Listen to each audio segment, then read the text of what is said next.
বরানগরের বাড়িতে এখনো আতঙ্কের রেশ, পায়ে ব্যান্ডেজ, মুখে ক্ষতচিহ্ন। 4 বছরের অদ্রিকার চোখে মুখে এখনো দুঃস্বপ্ন। স্কুল বন্ধ আপাতত, বাড়িতেই চলছে শুশ্রূষা। বৃহস্পতিবারের ঘটনা এখনো ভুলতে পারছে না অদ্রিকা, ভুলতে পারছে না তার অভিভাবকেরাও। এই অটোকাণ্ড নিয়ে ইতিমধ্যেই মাথাচাড়া দিয়েছে বিতর্ক।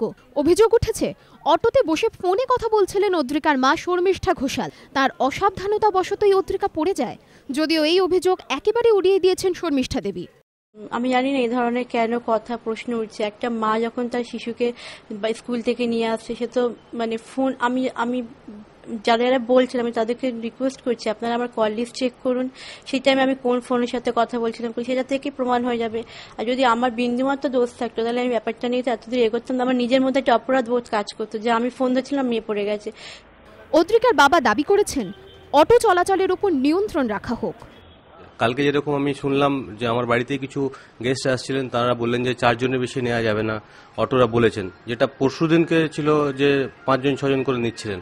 কালকে থেকে কিছুটা ওনারা হলেও হয়েছেন। বাট যদি এটা কন্টিনিউ থাকে তখনই আমার মধ্যে সেই স্বস্তিটা আসবে যে হ্যাঁ ঠিক আছে, আমি যেটা চেয়েছি বা যেটা আমাদের যেটা মেন উদ্দেশ্য ছিল সেটা আলটিমেটলি হচ্ছে।